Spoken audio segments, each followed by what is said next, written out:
friends. It's top of the hour, and you know exactly what time it is. Welcome to Leaders Weekly. It's the 9th of June, and we're back with another Power Pack session designed to keep you sharp, inspired, and leveling up in real estate. If we haven't met yet, I'm Vanessa Romero. Most people just call me V, your co host for today's show. Let's get into it. Today's session is called Turn Your Sphere into Sold. Because let's be honest, everyone tells you to work your sphere. But how do you actually turn those connections into closings? In today's market, it's just not about who you know, it's about how well you nurture and grow those relationships. We're breaking it all down today so you can earn more referrals and become that go-to agent in your network. If you have any questions as we go, just drop them into the Q&A or scan the QR code on your screen to send them in. We love hearing from you, and we'll do our very best to answer as many as we can during that live Q&A at the end. As always, our focus rotates between 4 key areas: lead generation, keeping your pipeline full; mindset and motivation, so you stay sharp, inspired, and resilient; sales skills, because confidence closes deals; lastly, your business structure, work smarter and scale faster. But before we dive in, I do want you to grab a copy of today's session highlights. We've done the note-taking for you so you can stay fully present and soak it all in. Scan the QR code on the screen or head over to leadersweekly.com, click on that login button on the top right-hand corner, and download today's highlights. Trust me, you'll want to keep these on hand. Now, without further ado, let's bring out the man of the hour, Chris Leader. Hey, Chris. Vanessa, how are you? I'm doing fantastic. How are you? Excellent. Yeah, I'm good. I'm really good. Happy Monday and all those things. Hey, it's the halfway mark in the year already. How's that happen? Oh my gosh. And it's kind of a weird year this year. We're all over the place. I know that we have pockets that are doing really well, but we have other pockets throughout North America that are really struggling and inventories backing up. So it's kind of regional, but and yes, in every market we always have an anomaly that seems to go against the market conditions, and continues to do really well. But yeah, there is some change. There's some markets that are struggling with days on the market, inventories growing. So it's an interesting time. I think that today's topic is really relevant. It's spot on. It falls into the selling skills category.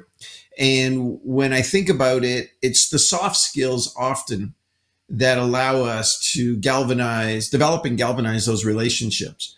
And in a world that's so digitally driven, sometimes I'm not sure if we pay enough attention to the soft skills, and then we struggle to figure out why we're not getting the repeat business or the referral business. So that's really about today, about making those connections, maintaining them, and how it's going to impact their business. The other thing about today's session, it's really loaded with content. Like, I got a lot of material to cover and still want to leave some time at the end for Q&A. So we should probably get into it. What do you think? Let's get into it. Yeah. All right. So today's conversation is called The Little Black Book. And I'd like to think we all have a little black book. I mean, I think we need a copy, and I hope you've got one where you kind of keep your clients, past customers, people you've done business with, and great referral sources. I know today we probably wouldn't physically use a black book, that we would store it digitally. And I understand that. And maybe if you're a digital mind, you have it in your head to constantly search that category in your CRM system. We'll talk about that. But at the same time, I'm still kind of a little bit old school, and I still write a lot of things down to kind of keep it top of mind. So I'll leave it up to you. But either way, we have relationships. You have relationships. I have relationships that I've developed with people over decades. And I would challenge you to take a look at your business last year and the year before, and I'll bet you 80% of your volume came from 20% of your book.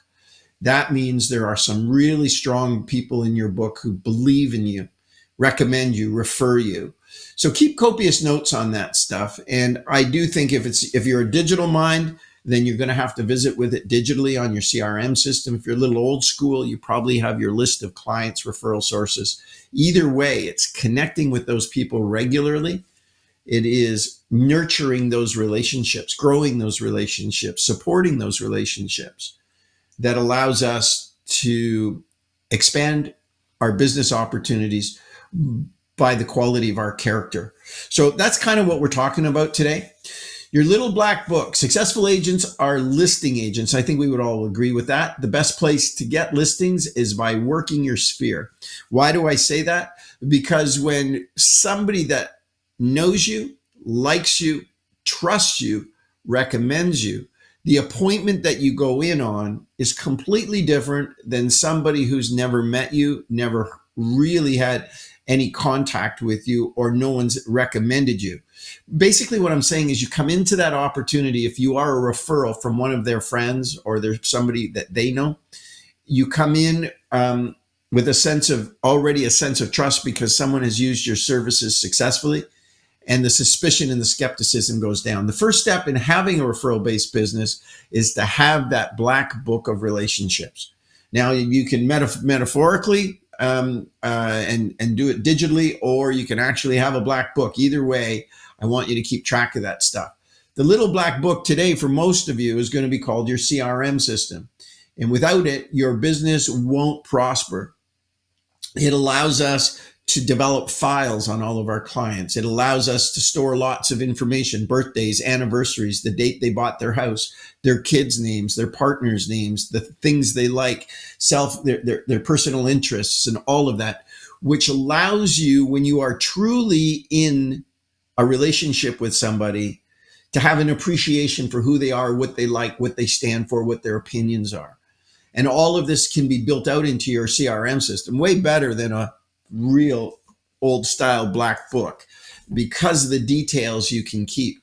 Also, it will allow you to date stamp your conversations. It'll allow you to digitally reach out and keep a record of all of that. When you organize all of that, what we're doing in a CRM system is really sort of the little black book on steroids. Think of it that way. But again, being able to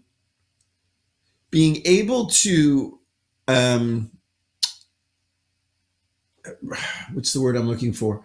Being able to reference those very unique points, those personal points, those interests, kids' names, all of that just strengthens the relationship so much. I want you to be exceptional salespeople.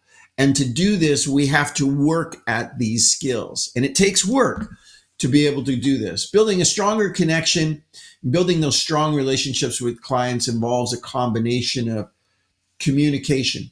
Now, communication can be digital, it can be print, and of course can be in person and verbal and telephone and all of that, phone calls, cell calls. But there needs to be an ongoing communication strategy. And even when you're not trying to sell things to people, you should still pick up the phone and say to them, how are you? What's going on? How's the house? How's your golf game this year? These are conversations that help us develop those relationships. Trust building, delivering value, hearing what they have to say, and understanding what they're all about is really how we build those relationships. Today, I've got 17 tips. That's when I said, wow, we're loaded on content. 17 tips on building stronger relationships, with the idea to help our repeat business, obviously, because our clients love us, like us, and wouldn't think of doing business with anybody else. But in the meantime, since we just sold them a house last year, we want to continually work on those relationships so that we pick up the referral opportunities as they recommend us to their friends, relatives, and neighbors. I think the number I last read was like 60% of people do business with the real estate agent that was recommended or referred. So think about that and how much easier it is to go in on those appointments when somebody recommends you. The first thing I want to say to you is that you need to be friendly and likable. And I know that sounds, oh, that's so generic. What do you mean friendly and likable? Well, we've all seen Mr. Cranky Pants in real estate, or the guy that thinks he's an FBI agent and tries to intimidate people. These are not endearing qualities that people want to connect with. We've also seen the person who's like got the hipster look going on and the jeans with the holes in them, and they're tattooed from here to here. There are certain demographics of our community that will struggle with that. So we need to think about when somebody's making one of the largest decisions in their lifetime, they want to do business with people that they've, based on their initial contact with them, give them confidence. So smiley people are 100 times more attractive than those who aren't. And I understand we all have stuff going on in our life. And sometimes it's hard to find that smile, but it's important. Homeowners have several options when it comes to buying houses: discount agents, iBuyers, selling it themselves. Given the opportunity, they would prefer to do business with somebody they trust, like, and consider a friend. So think about that as we move forward. I want you to turn your clients into friends. I want you to think of them socially as well as professionally. Not feeling it and then maybe having to put on that fake face. Okay. First of all, as I said to you earlier, everybody's got crap going on in their life. And you got to make sure you don't bring that with you to the marketplace, because when you do, the energy you give off, people will avoid you. And to put it into context, we all should be grateful for the lives we have. Yes, we have challenges. Yes, we have problems, but we should be grateful. And anybody who's taken one of my master classes knows my first wife died at the age of 40. So I'm going to tell you that every day above ground is a gift. Life wasn't supposed to be easy. It was supposed to be an adventure. So I hope your business is an adventure, and in the process, you're out there living it, going through it. We all have those days, and your clients don't want to hear about your problems. Let me make it clear to you. The client hired you to fix theirs, not listen to yours. So you put your problems in a box and you leave them at home. And I will tell you this, that if you go out and sell a house this afternoon, probably 80% of the problems you're having will get a whole lot smaller with a lot more money. So think about it that way. People are paying you to solve their problems. And if you're not in a good mood, you need to fake it. Now, I'm going to tell you, most of us pick up on energy. And even when you're faking it, you leave an appointment with me, I'm going to be, that's not, they were good, but I don't know. Something was a little bit off today. So I want you to think about that when you go out. Number 3, be confident. Confidence is a very attractive quality. Arrogance is really ugly, and yet they're very similar. Confidence comes from understanding the market in great detail. And you can't be an expert at everything. That's why I recommend you farm locally, you develop 1 or 2 niches that you are known for, and you become an expert in those fields. When we think about the medical industry or the medical business, for instance, who makes more money, a family physician or a surgeon? And the answer is clear, it's a surgeon. And that is because a surgeon has expertise. I need you to bring that expertise. Now, I have coached, trained, and managed people probably for 35 years. And I can tell you that I can identify arrogance a mile away. Arrogance is typically a way somebody deflects your attention away from the fact they have insecurities and they don't know what they're doing. Arrogance comes from overvaluing somebody's self-worth and not having an intimate understanding of the details of the market. Now, people love humility. So I'm going to give you another tip. So even if you're very knowledgeable, we don't want you to brag about it. We don't want you to make people feel small about it. And you don't need to take out that knowledge and beat somebody with it. Okay? What I need you to do is I need you to be into them, interested in them. Now, when I talk about arrogance and confidence, one of the skills I want you to, and it takes work to do this, what I need you to do is be truly interested in the person you're talking to. I need you to be interested in them. Too often, too many people want to tell you how great they are. I'm wonderful at this, and I just did that, and we just got this, and we just went on this vacation, and my kid just got accepted because he's extraordinary, whatever it is. Listen, there's no value in you beating your clients with your exceptional skills and your achievements in life. Be interested in them. Find out what their dreams, aspirations, challenges, what their concerns are. Let them talk. And if they talk, they're going to tell you a lot of things they didn't intend to, which is going to shorten the timeline in terms of selling something to somebody when you have an intimate understanding of who they are and what their objectives are. You got to be mindful and you got to be in the moment. That brings me to point number 4. When you talk to people, look at them, see them. Stop looking at your phone. Stop being distracted about the client you need to get organized for this evening. You're talking to somebody right now. Be present in the conversation. Be thoughtful about what questions you ask or how you contribute to the conversation. The best way to establish a strong connection with someone is to be fully engaged. By looking them in the eye, watch for their facial expressions. Watch when they laugh. Understand, laughing comes from the eyes, not from the mouth. Watch for the eyebrow when it goes up or the roll of the eyes. By looking someone in the eye, it keeps them focused and you can pick up on those nonverbal cues that I'm talking about. This takes discipline. I can't even begin to tell you how easy it is for your mind to go here and there. Mine does all the time, and I have to refocus. I have to refocus on the person I'm in front of. Stay here, Chris, I tell myself. Stay in the moment. Listen to what they're saying and be engaged. Number 5, we want to create a space where people feel comfortable. When people consider selling, it's often because they have a problem. Perhaps they've lost their job. Perhaps their mortgage payment has gone up. Perhaps they've run up their financial cards or their credit cards and they got themselves into a pickle now. They need to know that you can be honest with, they need to know they can be honest with you and you will not judge them and keep everything confidential. And most of all, help protect them emotionally so that they can save face. Nobody wants to feel like a failure. Nobody wants to feel like they made bad choices and decisions. Nobody wants to feel like that, they made a mess of it. And yet life is messy for everybody, including you. You're going to, in some markets, be called into people they're already in, they're behind on their payments. They're struggling to meet their obligations. This creates so much stress in a relationship and stress on a household and kids. And you need to be that calming voice, that voice that's concerned, supportive, and can help them align themselves with best practices and a strategy that helps navigate them out of the situation they're in. Sometimes these painful conversations are hard to have, but it's part of being in real estate.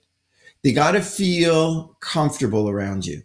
So you need to figure out how to make that connection so that there's a sense of empathy between the two of you. You get them and they get that you get them and you understand. You're not there to judge them.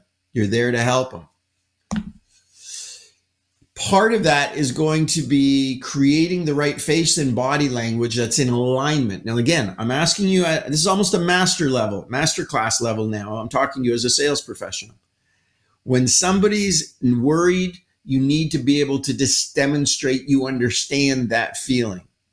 When somebody is scared, you want to be able to understand that feeling. When somebody's frustrated, you want to be frustrated with them. I want you to have the ability to mirror those emotions.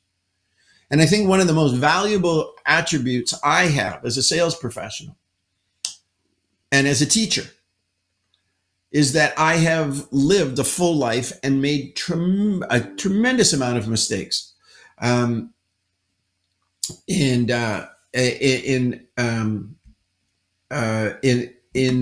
my business and in my life. And I think back, I've gotten into financial trouble with investment properties and I've been caught in a recession and I had to sell a mortgage brokerage I owned and I could go down the list, but that's not the point. The point I'm telling you is this, is that when I sit with somebody and they're struggling, I get how they feel because I know what it's like to struggle. So because I can make that connection with somebody, they feel more comfortable opening up and sharing with me. When clients are excited, you should feel the energy and it should be positive. When a client's upset, you should be able to feel that energy and be in alignment with them. You got to be able to have that empathy. And in the process, and I can tell you that I was in a recession back in the early 90s. And I was just young at the time. I was often called in to somebody who owned a home and they were falling behind in their payments and their obligations and they didn't know what to do. They were twice my age. I might have been 25. They could have been 55 or 60. And with a notepad and a calculator and all their bills, I sat down and figured out ways, often ways, to help them keep their house, consolidate their debt, maybe get a line of credit, a HELOC, or a little second to pay off all the bills, and made it possible for them to stay in the house. But most of all, I got how they were feeling, and they knew I got the challenges they were up against. I think it's also really important when you're working with people to be authentic. Be yourself so clients can feel your honesty and integrity and they make that connection with you. You don't have to be all buttoned up and uptight. Authentic is shown in a lot of different ways. Being your natural self with people will help strengthen those relationships. They need to like you and trust you before they'll open up with you. And when they feel that they can trust you, then they're going to tell you why they're making the move, what the challenges are, what they're looking for in the next house, what their financial present obligations are, what their debt service ratio is, how much their bills are, all of that. They'll get into that conversation with you. So to be open and honest, they need to know you're being genuine with them, really interested in them, not a commission check. Number 8, be reliable. If you want people to trust you, be reliable. Always deliver on your promises. If you say you have something done by a certain date, make sure that you meet that deadline so that people can say, you know what, when he tells you something, you can take it to the bank. Reliability builds trust. You don't get trust immediately, but reliability is one of the contributions that we make to a relationship that gives us a sense of trust, which is crucial for a strong client relationship. People got to know that you got their back and that you work with them. Number 9, you want to seek feedback. Now, ask for feedback regularly to understand how you can improve your service and better meet their needs. That's in the middle of a relationship when you're working with a seller or a buyer. So constantly go back through that exercise based on the 4 houses I showed you today. I'm curious, how did I do? What are we looking at? Any suggestions you can give me? And the same thing after you get your listing signed and it is in your briefcase and you're getting the stager booked and the photographer booked.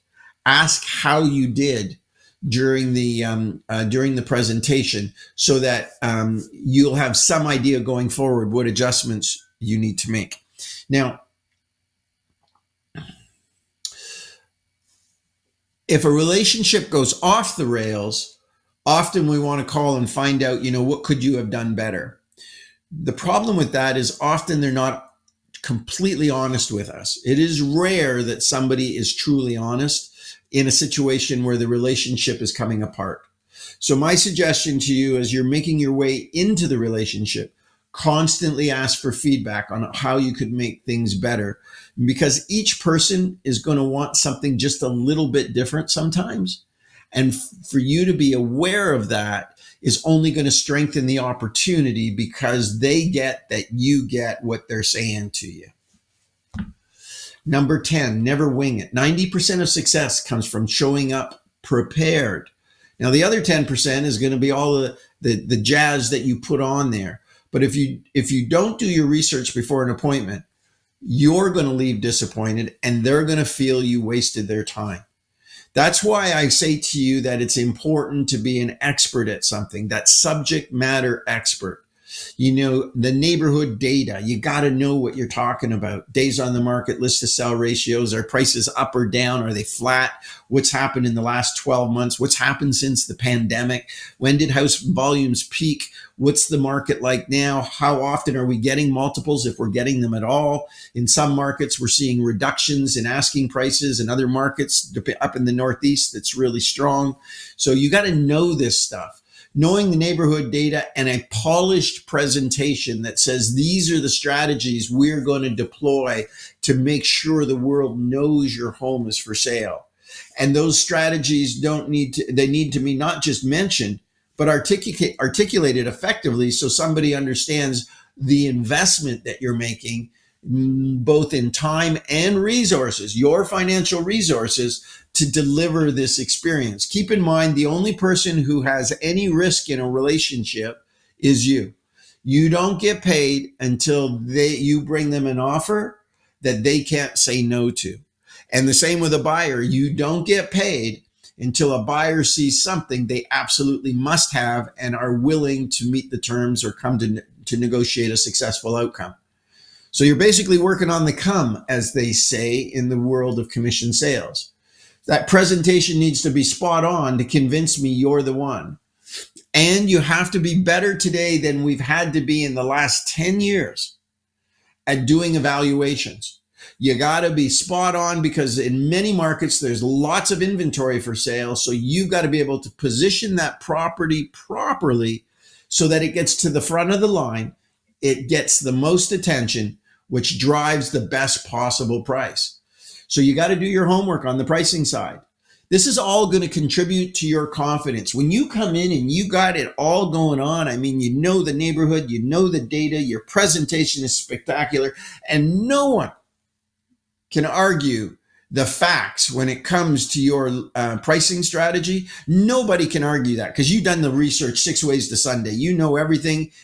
This is where you bring way more value. The commission conversation starts to go away, and it becomes a matter of discussion about net price, and they can see you've done your homework. That's the agent everybody's looking for. Number 11, it's about them, not you. Too many salespeople focus on what they want, getting the listing, getting the price, getting the commission, versus focusing on what the client wants. You need to find out, why are they selling? When motivation is high, price comes down. When motivation is low, price goes up. So why are they doing this? And we need to look for people who have powerful whys. When the why is strong, the rest of it we're going to work out. Why, and listen carefully to their reasons for selling. It could be that they want to get closer to the grandchildren, but that sentence will finish with something like, but I don't want to give my house away. We want to downsize. Kids have moved out, but at the same time, we want to make sure we get as much as we can, and of course, get the best deal on what we're buying. We're moving outside the area, or, financially there's a problem, or there's a health issue, whatever it is. I need you to be right in the moment with them, have an understanding, be present, be there, and understand what's going on. Remember, the why is incredibly important. And if we have a strong why, you're going to have a sale. Number 12 on my list was find common ground. As a sales professional, people like to do business with people that are like them. The sooner you find things in common with a potential seller, for example, the sooner they're going to feel that connection to you. I think about it, and let's pretend just for a second you were on a train in Europe. And let's just say for a second that you're from New York City, and you haven't heard somebody, maybe you're in a country that English isn't the first language, you haven't heard English for a day or two, let's say. And while you're on the train, you hear not just somebody speaking English, but with a New York accent. Immediately, you're fast friends. You have something in common. You immediately want to trust them because they come from the same neighborhood or same city as you. Now, let's be honest. There's 8.5 million people in New York, and you don't know this person. You don't know this person's family. You don't know anything about them. But there's some sense of endearment because we have something in common. I'm looking for a simple way of expressing this to you. I need you, when you go in on a listing appointment, for example, I need you to be observant. What hobbies do they have? What do they like to do that you would be interested in? And you need to be a bit of a general conversationalist. If I see somebody's got photos of water skiing, boating, golfing, tennis, kids, grandkids, maybe they got fabulous gardens, whatever it is, you got to pick up on it and you got to start the conversation there. That's why it's so important to spend time chatting up front of the appointment, to look for that connection, because people like to do business with people that are like them. So find something you have in common. Perhaps both of you like to golf or travel. Talk about these similarities and ask lots of questions when you're talking to them. So tell me about your last trip. I love to go on vacations. Tell me where you went. Oh, wow. So you went to Albania. What was that like? I've never heard of it. I don't even think of Albania. Really? It's between Greece and Croatia. Wow. But it's that level of interest in something they've done. I want you to start practicing this on all kinds of people around you. It's an important selling skill, and it helps you connect with people and helps you strengthen that relationship. Number 13, learning to remember the details. So this takes discipline and it's hard work. Take time to get to know your clients on a personal level. Now, depending on how big your book is, sometimes it's hard to remember all the details. That's where your CRM system comes into play. And what I need you to do before you head back out to see them personally, stop in to see them, make sure you refresh yourself on the file. Kids, interests, hobbies, what they're doing. And then what I want you to do when you're talking to them is circle back and bring it up in conversation. This really, truly, if you're really doing it and you're not just parroting it, this truly creates a genuine connection. And it becomes much easier the next time to remember the details because you're pushing yourself to do it the first time. So make everyone important. Make everybody feel when you're talking to them, they're the only person in the room. Listen carefully to what they're saying. Keep your mind in the moment, and then ask other questions based on the last conversation or the last comments they made. Often when we're doing listing presentations for a family or friend, we kind of give them the Coles Note or the Cliff Notes version, and we don't give them the details. Often I think of our friends and the people we're closest to, we don't want to give them that sales experience. We don't want to be that salesperson. We don't want to make them feel like they're sold. And in some cases, you don't even want to assume the responsibility for participating in their decision. This is wrong. In fact, if anything, you'll find that people that you don't have a relationship with often receive a better level of service than the people we do. We take the ones we do have for granted, and we don't spend enough time continuing to nurture those. Keep in mind, 80% of your business comes from 20% of your book. So if that's the case, we got to work on those relationships. So friends and family deserve the full presentation. Neighbors, people you know. So what I would say to you is this. If I was talking to one of my friends and they're thinking about selling their house, I would say to them, and I don't sell, but if I did, what I would say to them, well, now we've got our chit chat out of the way. It's time for me to put on my sales hat. It's time for me to be that business person that you may not see all the time socially. So if you would, let me do my job now. I'm going to go to work and I'm going to show you. And I want you to give them the presentation you give to everybody. And keep in mind, they already like you and trust you. So why wouldn't we give them everything so that they could go out into the marketplace and continue to tell this fabulous story about you, your integrity, the quality of your work, how amazing you are. I mean, they already think that of you. So let's just add a little jet fuel to this fire so this thing takes off like a rocket. So I want you to give them the best presentation possible. I want you to give everybody the best presentation possible, include your family and friends. Put on that sales hat for them. Now, 14, putting your best foot forward includes dressing for success. Today, we live in a much more relaxed culture, and depending on where you're selling, certainly New York or Toronto is going to be different than Miami or Texas or California. So you have to fit into your environment. I get that. But be careful not to downdress. I'd rather be slightly overdressed for an opportunity than underdressed. It gives you a sense of confidence, and sometimes it can be even a coat of arms, if you want to think it that way. Think of it that way. It's your protection. It kind of allows you to walk into the door already feeling professional, feeling that best version of yourself. I would also recommend that you show up with some kind of gift. The law of reciprocity tells us when we give people things, they tend to want to give something back. Most human beings feel an inherent responsibility to return that. And what do we want? For example, on a listing appointment, we want their undivided attention. So I would show up with some coffee, some carrot cake, and a little bouquet of flowers. And then I would run through my full presentation so they clearly understood. Now, you're going to have people say to you, I don't want to see all of that. I really want to know a couple of things. How much is my home worth? and how much are you going to charge me? And when that happens, you need to be able to explain to them that coming to those decisions requires them to take time to take a look at the data that you've organized. For them to truly understand price, they need to look at all the different properties that are for sale and see where theirs is situated, because that's what's going to compete.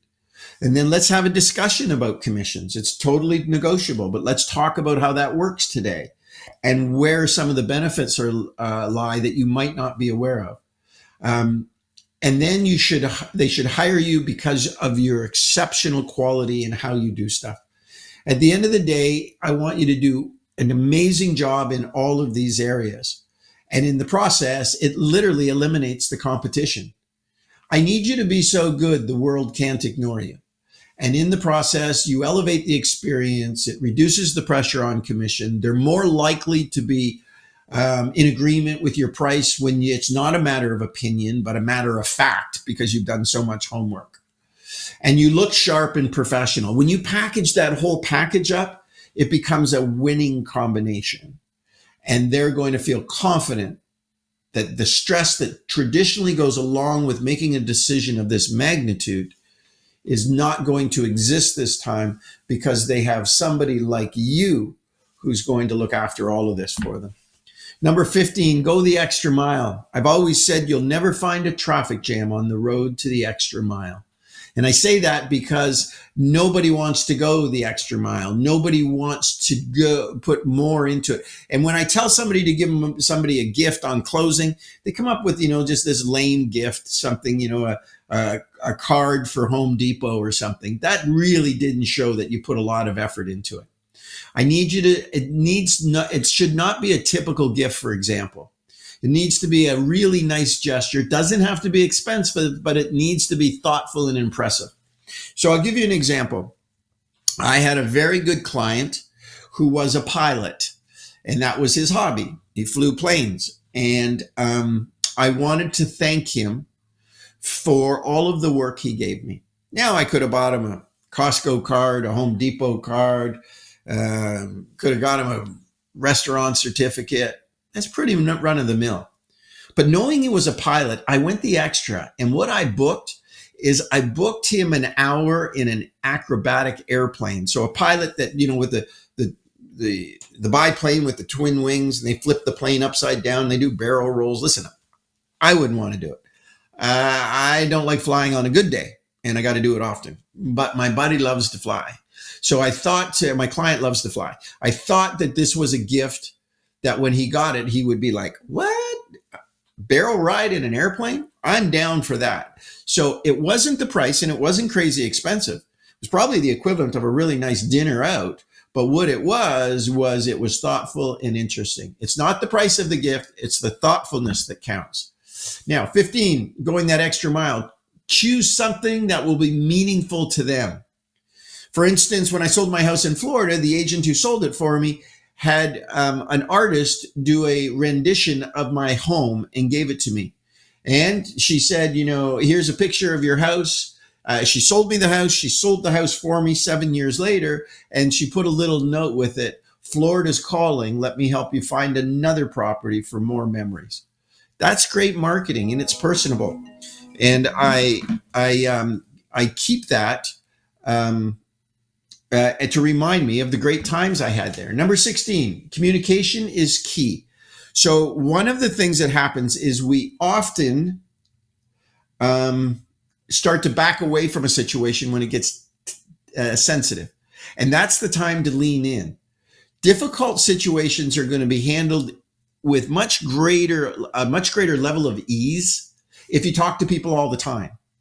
But the situation gets really uncomfortable when you haven't talked to somebody for 2 or 3 weeks, and then you want to try to reconnect, and you don't feel you've been doing your job, and you're not comfortable that the property isn't selling.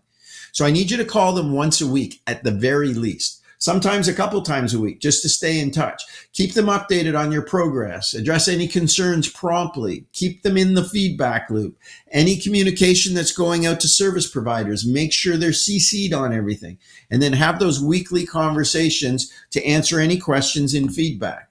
And number 17 I have is no risk, no reward. You got to keep meeting new people. And this is hard on us, right? I mean, we like to do business with people that are like us.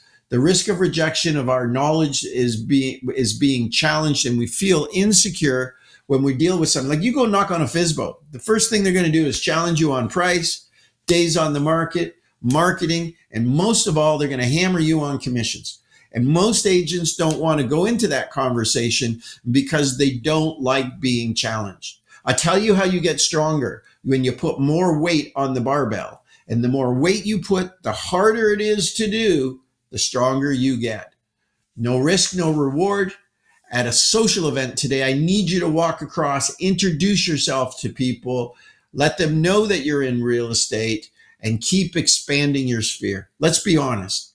Somebody would be fortunate to have you as their real estate agent. So why don't you get out there and make that connection? The best agents in the business are constantly polishing and refining, and you will if you intend to be successful in this business for the rest of your career. The better you are at hearing, seeing, and reading people, the more business you're going to write, the more thoughtful you're going to be in your negotiations. My suggestion for you guys is the Little Black Book of Connections from Jeffrey Gitmer. It's got some great things in it. If you're looking for a quick, easy read, the QR code is there. And if I was you, I would also buy his Little Red Book of Sales. Both of them are good books. I've enjoyed them thoroughly, and they live on my bookshelf. Now, Vanessa, welcome back. I know it was a little bit, it was a big one today.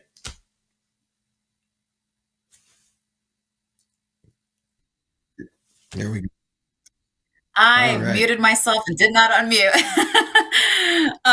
Thanks, Chris, for welcoming back. And I have to say, today's topic couldn't be more timely and more fitting for what we're going through right now in today's market. And I'll share a little quick story before we go into Q&A, because building those connections is extremely vital, especially for your referral business or even gaining new business. I have an agent, as you all know, I'm in the field. So I do have an agent who's local here in Orlando, and it's not the easiest market that we have going on right now. But her CRM, she will tell anyone. I've asked her, what is your go-to? What is it that you do to make sure that your pipeline stays full consistently? Now, we're at half of the year, and she's already surpassed what she made last year. Keep that in mind. She says, I talk to my clients, my past clients, my leads all the time. I never let them go away. I make sure that I stay in touch with them and that I'm constantly learning about them. So whenever I do get back on the phone with them or we're in person, I know exactly what to say to them. I know how to make them comfortable and pretty much how to sway them into working with her. And I think that is something that even in this AI era that we're in, you just can't, AI can't do that for you. You have to be able to do those connection points with your clients. So I love this topic, Chris. Thank you so much. We do have some questions that came in, so let's jump Okay. into them. All right, our first one is coming in from Lori in St. Louis. Can you role play the Ford script? Now, for those who don't know what the Ford script is, those are conversations that are focusing on family, occupation, recreation, and dreams. Hmm. So, Lori, what I would do is I'm going to use a seller listing appointment as an example, but you could do it would do it with buyers as well. So, if I was coming into my listing appointment, I'd show up on time, look sharp, bring my flowers, my carrot cake, my coffee. I'd ring the doorbell, door opens, I'd smile, pay them a compliment. They will say, let's go into the living room. And if you say, it's okay, I've got some carrot cake and coffee, why don't we break bread and go to the kitchen? I love the kitchen because I can lay out all my stuff. Mom and dad make all their big decisions in the kitchen. So that's where I'm going to go. And then you got to learn to talk about something other than real estate. And we do this to help bring some calmness to the environment and help create a bridge before we go to business. If you go to business right away, then I'm going to say to you that you're going to find that everything we do is going to be judged solely on the science of selling. And what we need to do, residential is emotionally messy, and we need to make that emotional, messy connection. So I'd say, listen, Mr. and Mrs. Seller, before we begin today, I think it's always great to get the backstory on everybody and kind of learn a little bit about each other. I think it helps when we're going forward to determine if it would be a right fit. So tell me a little bit about your family, kids, where that sort of thing, and then let them talk, Lori. And then what I'm going to do is, as the sentence turns down, I'm going to say, maybe they tell me a little bit about the kids. They got a 9-year-old and 11-year-old. They spend a lot of time in PTA, sports, organized sports, that sort of stuff. And I'm going to say, well, what kind of sports? And they're going to say, well, my daughter plays slow pitch softball. And I'm going to be, oh my gosh, how wonderful. Now, is that the 9-year-old or the 11-year-old? Now, do you understand there what I just did? They referred to something in a conversation a few minutes ago, 9 and 11. And as I lean forward into that conversation, Lori, I circle back specifically to ask them, was that the 9 or 11-year-old? What I'm inferring, and subconsciously they don't pick up on this, but what I'm inferring is I'm listening. So then I'm hoping that you know a little bit about softball or whatever their interests are. Now, if you happen to come to my house, Lori, and you were going to try to do that, I'm divorced and I don't have any kids. So that's going to be kind of a weird one. Like if you said, do you have any kids? I'd be like, no.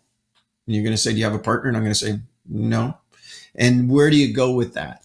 So what I need you to be able to do is pivot when the category you're asking about doesn't necessarily fit the prospect you're talking to.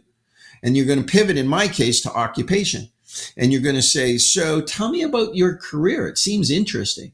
And now you've hit my hot button. Trust me, you're going to have a hard time shutting me down because I want to tell you about all the stuff and everything I do and how committed I am and how exciting this has been and it's so rewarding for me. And you're going to ask more questions. So occupation is going to be my thing. And at a certain point, you're going to say, wow, that's really interesting. And I can't get over how much of a subject matter expert you are on those topics. But let's do this. You did get me over to talk real estate. Maybe we should switch gears.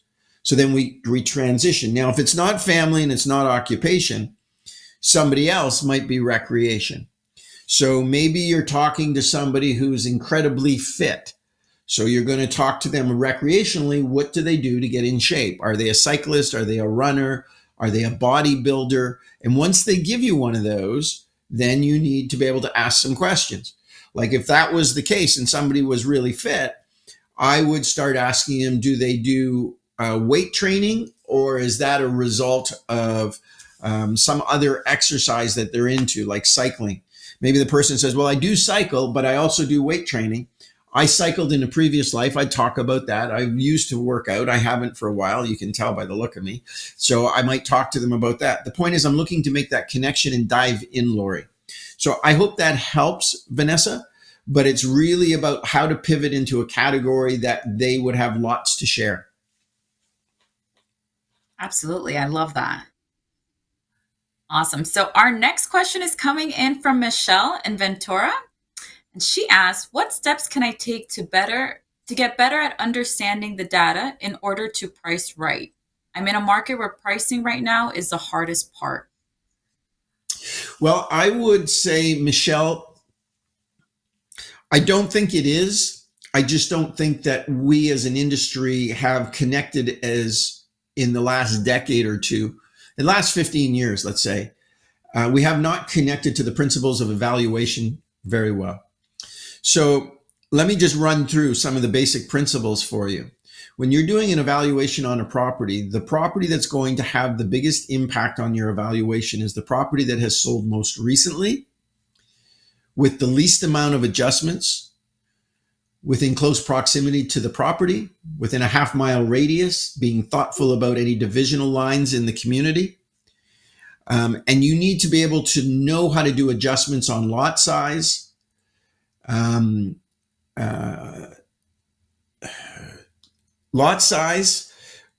also location. Sometimes you can't get a property within that half-mile radius that's a good comp, but there is one in another neighborhood. So you're going to have to be able to make the adjustments for location, and time is another one that we have to adjust for. For instance, maybe you're in the Orlando market, like Vanessa was saying, and maybe in the last 12 months, we've seen And I'm only making this up. I don't know the data because I'm not selling in Orlando, but let's just say that we've seen a 6% decrease in property values. That would be a 0.5% a year. The most recent sale was 4 months ago. That means we're looking at a 2% adjustment in terms of the sale price of that property in relationship to our comp. Now, part of this has to do with you knowing the inventory. So every time a property goes up for sale in your trading area, I need you to go out and look at it. And the best way to understand value is to walk through a property and think about it in relationship to other properties that you've walked through. Think about when properties sell and what the asking price was, how it's situated in a neighborhood, the amount of traffic. Is it on a corner lot? How big is the lot in relationship to others? Does it have different, is it in better condition? So all of these, and it takes you got to really do your homework, and you got to be committed. So when you're not doing an open house on Saturday and Sunday, I would recommend that you get out and inspect properties for potential prospects, or the best thing is take a buyer with you and go look at a bunch of houses, to see if there's anything out there that they might be interested in. But while you're going through, I need you to be observant. I need you to be thoughtful, and I need you to start to gain that market knowledge. And I would strongly recommend you go back and revisit with the principles of property appraisal so you understand how to do a cost approach to value, how to do an income approach to value, how to do an absorption rate, and you know how to do a comparable approach to value.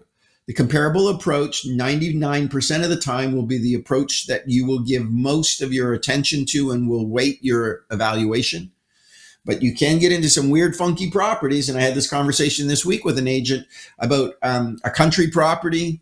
And we really had to take a look at the building, the lot size, the septic, the well, how much it costs to put all of that stuff in, the size of the property, the price per square foot as if it was brand new. And then we had to discount it or make adjustments for the age factor so that we could make those adjustments and then be reflective close to market value. It's not an absolute science, but it's something so these are things you should know as a professional. All right, Vanessa, I think I kind of killed that one. You did awesome.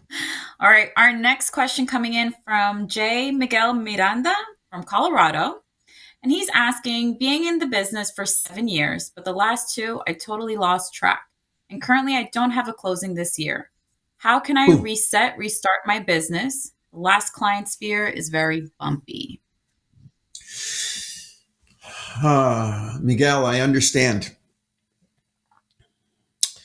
And I can't imagine the sense of uncertainty you might be experiencing right now. And I'm sure you're even questioning your own skills at times. Have I got the right stuff going forward? Has the world changed too much? Is artificial intelligence going to change everything? Oh, I can't even cold call people because of the do not call list. Make sure you check your list before you call anybody.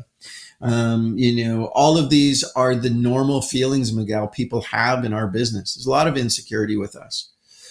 So my suggestion is this: when the going gets tough, the tough always go back to the basics. So if you want to kickstart this whole thing again, Miguel, what I need you to go back is to the beginning again. And I need you to start door knocking. I need you to start holding yourself accountable to some pretty basic metrics. I want you to put 10 business cards in your pocket, and you're not allowed to come home until you give out your 10 business cards, and not just giving them out, but each card represents a conversation about real estate. I need you to start working your farm, doing open houses, inviting the neighbors on Wednesdays to the open house on Saturday. On Saturday, I need you to go back, and I need you not to go home after the open house, but I need you to call everybody on the guest registry. I need you to find out if any of those people are interested in getting an evaluation on their house moving forward, if it's not on the market, and try to book appointments with all of them to go look at houses next week. Make sure let them know that you often have the inside track on some of the best real estate before it hits the open market, and you'd like to make that available to them should they decide that it would be a good relationship. So Miguel, the magic is really in the basics, and we can look at all of the other interesting things we can do from a marketing perspective once you get some traction. So go old school for me, buddy. Get back to the principles and door knock, for sale by owners, assuming they're not on the do not call list, expireds, if you're in the US, not Canada, and assuming they're on the do not call list or they're not on the do not call list, you can call them. If not, go knock on their doors. Um, I need you to think about real estate now all the time, Miguel. This is how you get back on top again. Everywhere you go, you're going to leave a business card. I don't care if you're having a coffee at Starbucks, you leave it on the table and you give one to the lady at the desk and you say to her, hey, if you know anybody that's thinking of buying or selling, call me. You're going through the grocery store, the checkout person, give them a business card. You're at the variety store, the gas station, the doctor's office, the insurance office, wherever you go, Miguel, you got to get real estate to the top of that conversation. And in the process, you're going to get busy again. And then you'll have other problems you'll be asking me about. I got too many buyers and not enough time. But we'll deal with those first world issues when you get some. So get back to the basics, Miguel. It's there. It always has been there. I love that. Yep. Back to the basics. And thank you, Miguel, for being open about that and asking that difficult question. All right. Our next question comes from Noah in Brooklyn, New York. What are some modern ways to go the extra mile for clients beyond the typical closing gift? I think it goes back to the conversation, Noah, that we were having earlier, and it's about being thoughtful. Being thoughtful means understanding the person you're talking to. What do they like to do? I gave you the example of the guy that I booked the biplane for. Um, there's all kinds of interesting gifts that you can come up with. For instance, maybe somebody considers themselves a bit of a chef. They love to cook. And one of the things they bought was a house with a gourmet kitchen in it. So then why don't you um, uh, buy them lessons at one of the cooking schools in town on a Monday night where they have cooking classes. They'd probably think, oh my God, that is so cool.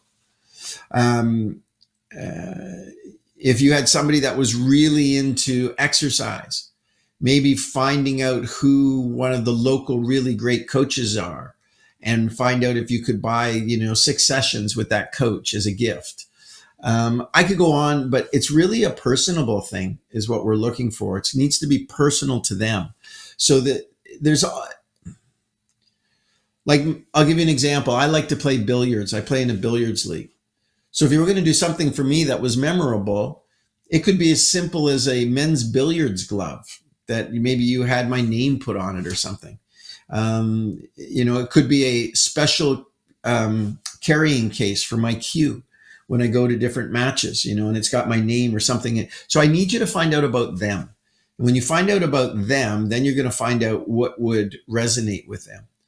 So, you just got to kind of learn about the people that you're doing business with. I love that. Now we are getting close to closing, so we are going to wrap up on those questions now. We did Okay. have one come in that we don't need to put up on the screen, but Michael Ellington in Fort Worth, Texas, did say if you get a copy of the slides, we have the session highlights available for you guys. So you can head over to leadersweekly.com, sign in with your login, and on the top right-hand corner, you'll be able to see a drop-down menu that has the session highlights. Each one of the slides are kind of condensed into those session highlights, so you're still getting all of the awesome notes. But Chris, thank you so much. That is a wrap on another powerful session of Leaders Weekly. Thank you for sharing your insights, strategies, and experiences. It's always incredible to learn from your expertise, Chris. Um, to everyone who joined us today, thank you for showing up, engaging, and of course, investing in yourself. The fact that you're here means that you're committed to your growth, and that's what sets top professionals apart. So stay focused, embrace the change, and put these tactics into action. We'll see you next Monday right here on Leaders Weekly.